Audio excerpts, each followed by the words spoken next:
Hi, welcome back to the Nav Station. I'm Andy Howe. At the Nav Station, our goal is always to get you confident enough to head on the ocean, turn off your GPS, and get to where you're going using celestial navigation. It's possible. Now, in all the previous episodes, we've taken the beginning parts of the sight reduction process and broken them down into component parts. We've looked at calculating LHA and the assumed position, getting into the nautical almanac to both correct the sight and define GHA and declination, and from that to derive what we call local hour angle.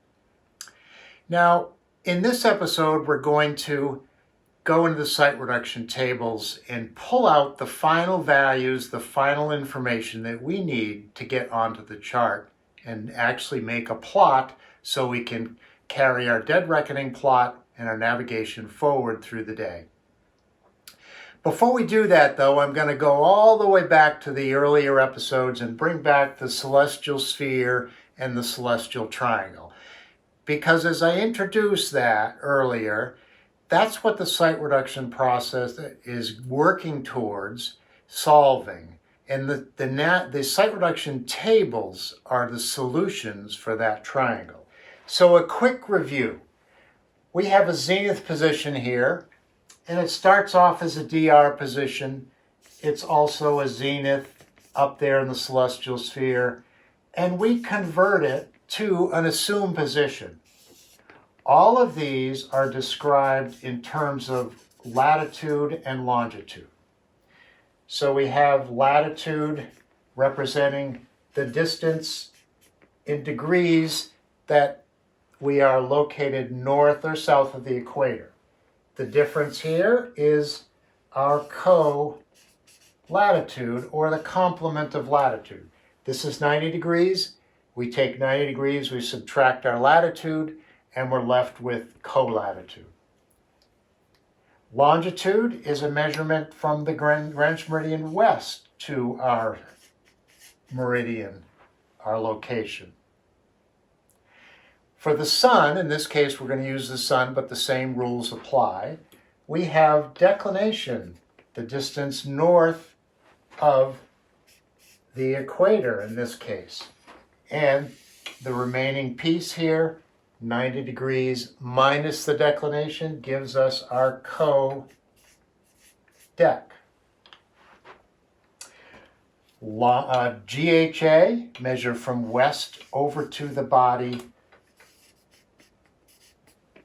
to get our Greenwich hour angle. We take our longitude and our GHA and manipulate them to come up with our local hour angle. That's a measurement from us local to find out how far to the west of us the body is located.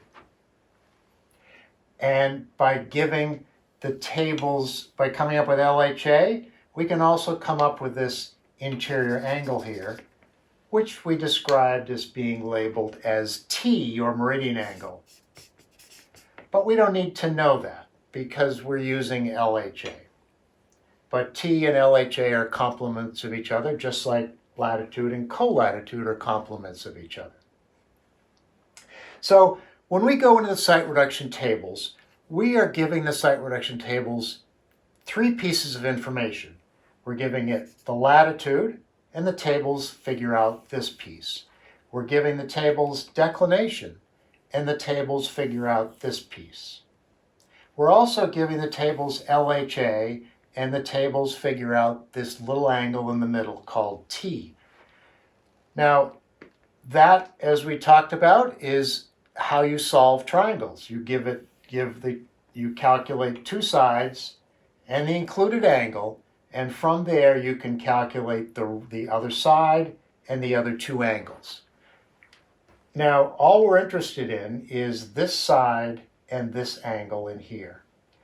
And the tables, by us asking the question, if we've been standing at the assumed position at this specific moment in time when the sun is positioned here with its own declination and GHA, that represents the geographic position of the body, If we're standing here when the sun is there, given this information, that information, and this piece, what would be this remaining side, and what would be the included angle in our triangle? Now, the tables aren't going to give us this because we don't care about that initially. We are going to get this, which is our altitude, and it's going to be labeled something called HC for altitude calculated. By giving it the two sides and the included angle, the tables solve for this, and then they give us this because it's 90 degrees from the horizon up to the zenith. The tables are also going to give us this interior angle here, which is labeled Z or azimuth. Now all that is in this case is showing us the bearing to the body. If the triangle is flipped over on this side, it's still going to give us that interior angle, but we're going to have to convert it to what we call Zn, which is the azimuth angle, which is the true bearing to compass bearing to the body. In this case, Z, that interior angle, is equal to Zn because they're the same. We measure compass bearings in this direction, so a Z over here is also equal to a compass bearing of Zn of whatever that bearing is. If the triangle's on this side, we have a Z that's measured this way, but compass bearings are measured this way, so we have to do a little calculation to get to the true compass bearing of the body. And that's what we're going to get out of the book. We're going to get HC, the calculated altitude. We're going to get Zn, the true compass bearing to the sun. And from there, we're going to compare this value with the value we observed on our sextant and since corrected to see whether we are closer to the body from starting at the assumed position or further away from the body from starting at the assumed position. So that's where we're going. And when we go into the numbers, it's a really straightforward process to pull them out of the tables. And from there, we're quickly ready to get on to plotting and the final step of the process. All right, so that's a quick review of the navigational triangle, the celestial sphere, and all the parts and pieces that we've worked on for the past several episodes. Now we get into the site reduction tables themselves. In this case, we're using volume 2 of site reduction table 249. Volume 2 covers latitudes from 0 to 40 degrees. But anyways, here we are with our 3 entering arguments that we come out of the site reduction process with to enable us to get into the book. The assumed latitude. Again, when we chose the assumed latitude, we made sure it was in whole degrees. That's just taking our dead reckoning latitude and rounding it up or down to the nearest whole degree. Our LHA, again, in whole degrees. We got to whole degrees by taking our GHA and applying an assumed longitude, which was a manipulation of our dead reckoning longitude, such that the LHA has 0 minutes or tenths in the answer. And the third entering argument is declination. Declination comes out of the nautical almanac for the specific time of the site. And we're going to use all of declination. So it's going to be the degrees, the minutes, the tenths, and the designation, north or south, just like we have for latitude. Latitude north, latitude south. When we enter the tables, we enter first to find our latitude pages. Each book, each latitude has a set of pages assigned to it. Next, we're going to look at declination, and declination is listed across the top of each page, and that is going to give us our columns that we're going to find data in. Now, declination is listed here in whole degrees. So let's just assume our declination is 10 degrees. The second thing we need to look for is to make sure that we're in the right range of declination, because that page set that is applicable to this latitude is going to be in two ranges, a low range and a high range. And we need to make sure we're in the range that includes 10 degrees or whatever our declination is. Next, the third thing we check is what the name of declination and latitude are. Do we call them the same thing? Are they both north? Are they both south? Or do we call them what's termed contrary? Do they have contrary names? One being north, the other being south. Once we've double checked this, that we're on the latitude page, that we're in the right range of declination, and we're on the page that still is in the right range and still in the latitude, has same or contrary according to what our entering arguments are, then we can go in to find the data. On the sides of each page are LHA numbers, and they give you the larger numbers on the right side of the page and the smaller numbers on the left side of the page. Corresponding values across a row add up to 360 degrees. Pretty neat little thing to look at. We can look into that later. So we find our column under our declination, and then we find our row under our LHA, across from our LHA. When we enter the page and enter the column and the row, we're going to find three pieces of information. One is the HC, or altitude calculated or computed, whatever word you want to use. That means it's calculated for the assumed position, not something that we would observe. It's something that the book tells us, based on the assumed position, this is what we calculate to be the solution for the triangle. The next is going to be a value called little d. Little d comes back to haunt us again. And little d is just a factor that allows us to take care of the minutes and tenths of declination that we haven't used to enter this column. We've only used 10 degrees. There might be 22.4 minutes of declination remaining, and this is going to give us the ability to factor that entire declination into our answer. The next is our z value. That is the angle inside the triangle that the tables are solving. Now recall that we just discussed if it's the morning site or the body is to our east, then little z is going to be on this side because that's how it's measured. That's where the triangle is. If it's an afternoon site or the body is to our west, then the z is going to be measured over here, still inside the triangle, but that is not a bearing to the sun. We need to go this way, so we have a little math to take care of first, because we need to ultimately get to Zn, which is the true bearing to the sun, the compass bearing to the sun. So those are the three values we'll pull out of the table, and this HC will be in degrees and minutes. The D will have a sign, and it'll be in minutes, and the Z will be in degrees.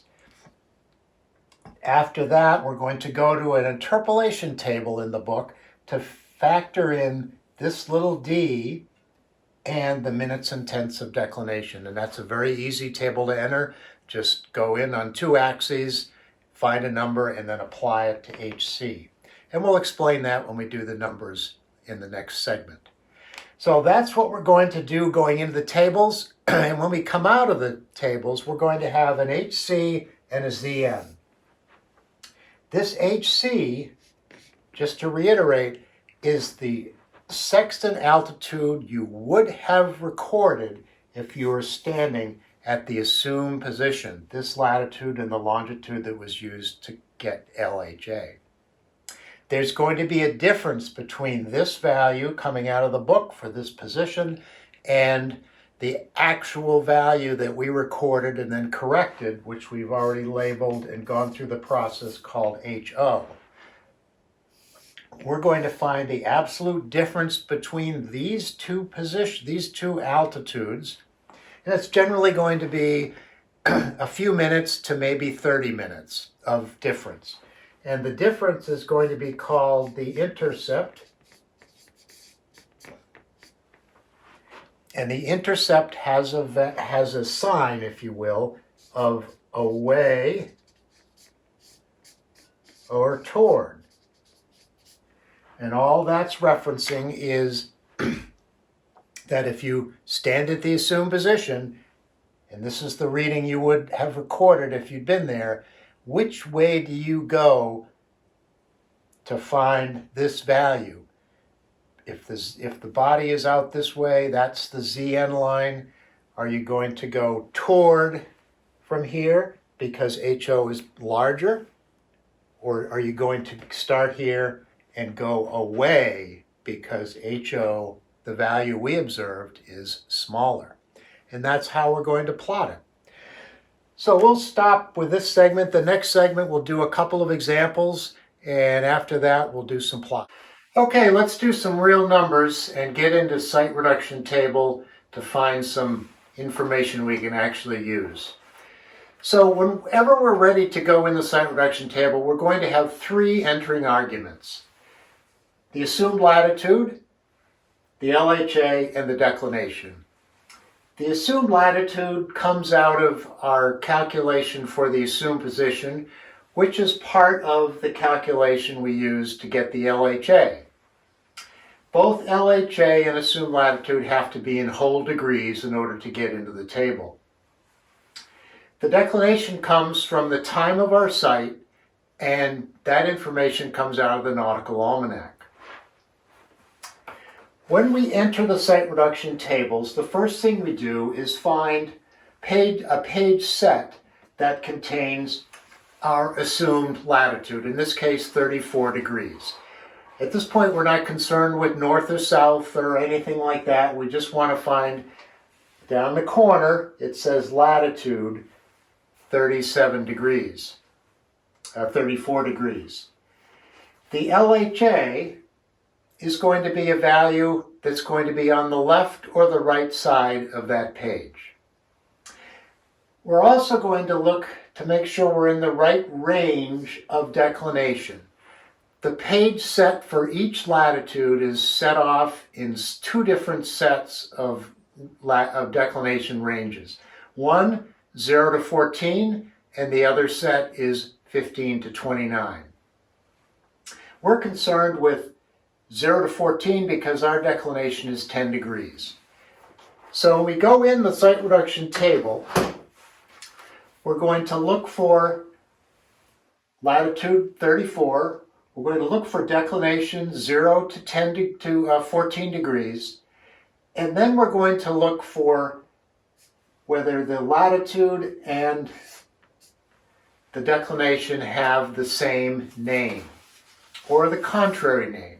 In this case, they are the same name. They're both labeled north. So, three things to check for. Once we find the latitude page, we go for the declination range, then we go same or contrary, and you have to double check each of those to make sure you haven't flipped a page. It's very easy to flip over to the wrong page when you think you're at the right spot. Once we've found that, we're going to go across the top of the book, top of the page, for our declination values. And that will give us our column under 10 degrees. The LHAs are going to be on the left and the right side of that page. Smaller numbers on the left side, larger numbers on the right side. So we're going to go down until we find an LHA of 51 degrees, and that's going to give us our row. Where those two cross is where we're going to get the information we need to pull out of the tables. We're going to get an HC, a D, and a Z. Right there. Now the HC is what's known as a calculated altitude. That's the number of degrees, minutes, and tenths that we would have recorded if we'd been standing at the assumed position according to the calculations of the site reduction tables. And those values, that value that comes out is 37 degrees, 39 minutes. The next number that comes out of this intersection here is a little d. Little d is back. And the little d value is 35, and it's labeled in there with a sign. So we just record that. And finally, we're going to pull out the z value, which is 105. All right, that's what we're going to get off of this page. But before we leave the page, we're going to look up in the upper top corner of the page, because we're in north latitude. The south latitude is down here. And that's a little reminder of how to calculate z and zn. And it says north latitude, LHA less than 180 degrees, Zn, or the true bearing to the sun, equals 360 minus Z. So just because this is the first time we've gone in the tables, let's draw a little diagram here. We've got the North Pole, we've got us, and we have the body. We'll call it the sun. And there's our triangle. So here's our triangle. We're here, the body is just a little bit to the west of us, in fact 51 degrees, because LHA starts at us local and goes to the west until it intersects the body, or the meridian that the body is situated on. So the body is to our west. It's a small LHA. The tables are still going to solve for this angle as Z inside the triangle. However, that is measuring over this way for a body to our west. When we need a true compass bearing, we start north and we go clockwise through 360 degrees until we hit the body we're looking for. So Z is over here. Our true bearing is going to be like this. So we're going to have to take Z and subtract it from 360, just as it says in the corner of the book. So here's 360. Let's take 105, subtract out 1 from 360, and we end up with a bearing to the sun of 255 degrees, which makes sense. It's over here somewhere. Okay. Now, if you took an afternoon sight and you ended up with a bearing to the east, something should click in your brain that that's not right. If you go to plot this and you find that you're plotting a bearing to a body that's to the west of you, but you're plotting it to the east, these are the kinds of checks and balances that you make in the process to find your errors, especially as you're learning how to do this.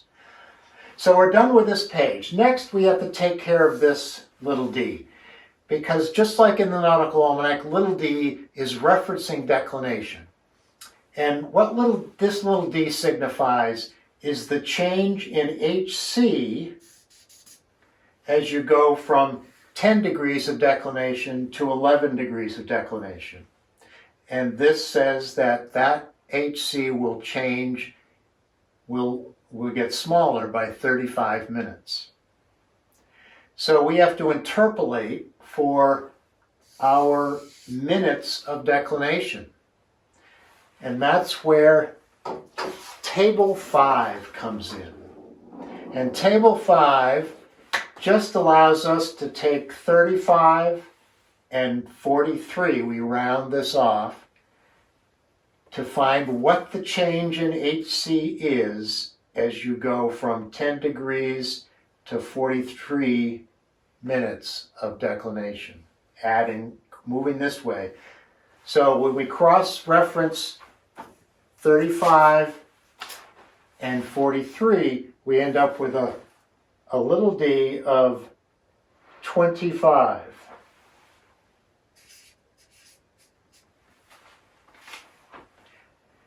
And I'm sorry, I wrote the sign down incorrectly. It was plus. So we're going to add 25 here, and we're going to end up with 3804.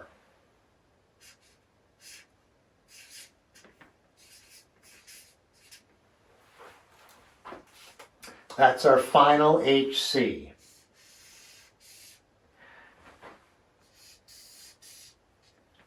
So we have two pieces of information that come out of this process, an HC and a ZN. Let's do one more problem and then we'll look at what we do with HC before we go and plot the site.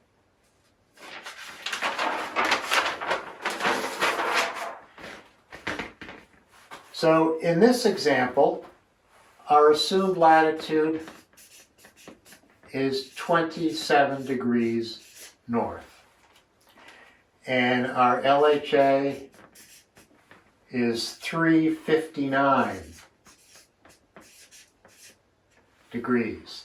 And our declination is south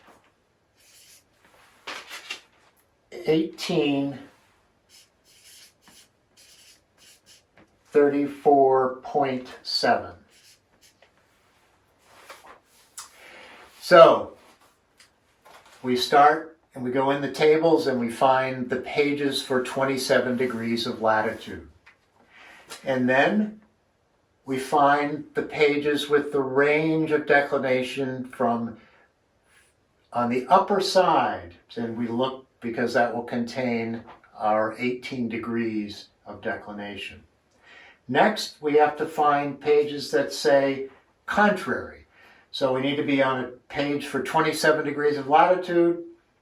We have our range of declination 15 to 29, contrary name. If we satisfy all three of those criteria for entering arguments, then we know we're in the right place. So we pull out our HC, our D, and our Z. LHA is 359. It'll be on the right side, the right column, way down towards the bottom of the page. 27 is the page latitude, and 18 is sort of in the middle. So when we go into the tables and we pull out this information, we come up with 44 degrees, 59 minutes. And a little d of minus 60, and a z of 179.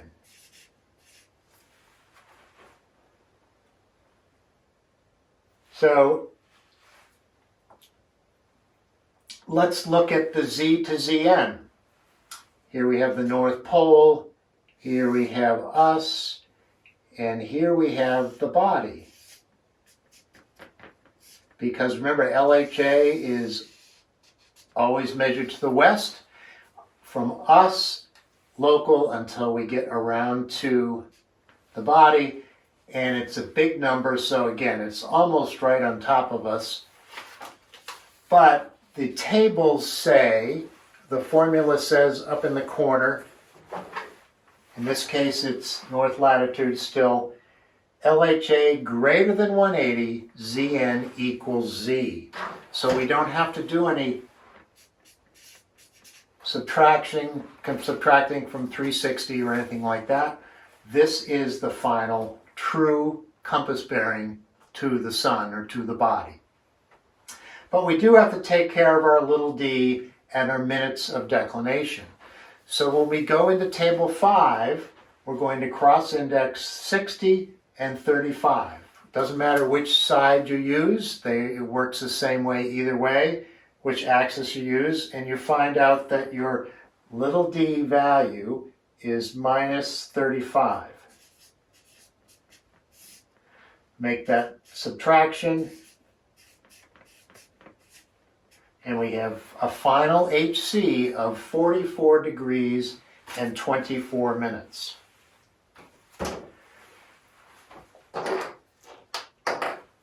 Now, here we are with the basic information coming out of the site reduction tables, but that's for the assumed position. If we've been standing at the assumed position, the bearing to the sun would be 179, and the angle we'd record in our sextant would be 44 degrees, 24 minutes.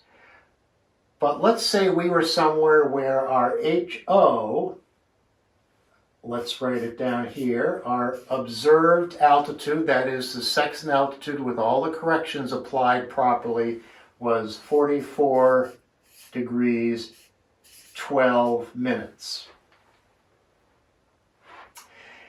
We need to find the absolute difference between these two values, the value that we physically observed and the value that the tables calculated for us as if we'd been standing at the assumed position. The difference between these two is 12, and that converts directly into a nautical miles difference between the positions of these two sites. This value here is called the intercept. And the intercept is either towards or away. So if we start at the assumed position, and here's the sun up here in the sky, and there's the HC, are we going to go away to get a smaller number, or are we going to go towards to get a larger value that we record in our sextant? Well, the HO is smaller, so we're moving away by 12 miles. So we're going to label the intercept away, and that's where we're going to draw our line of position from the assumed position, moving away 12 miles, and that's where we draw our LOP. So those are the pieces of information we need. When we go to the chart, we're going to have this as the intercept, and we're going to have the ZN. And we're going to plot the dead reckoning position and the assumed position, and that'll give us enough information to draw a solid LOP for that one particular site of that one particular body at that one particular time. Okay, so that is 249. Now, 249 site reduction tables, it doesn't matter whether you are shooting a site of the sun, a star, or whatever. It operates the same way. There's no separate entries. There's no separate data that comes out of it. You use it the same way. You enter with an assumed latitude in whole degrees, an LHA in whole degrees, and a declination in degrees, minutes, and tenths. And when you come out, you're coming out with an HC value and a ZN value. And then you reach back into the past, up your worksheet, find your HO, calculate the intercept, and you're ready to plot. Which will be the next episode. We're going to set up a universal plotting sheet. We're going to plot a typical site and talk about the hierarchy of plotting positions, and that'll give us a full foundation of site reduction and plotting from start to finish, and then after that we'll do a complete problem from start to finish, and then we'll go into some other topics.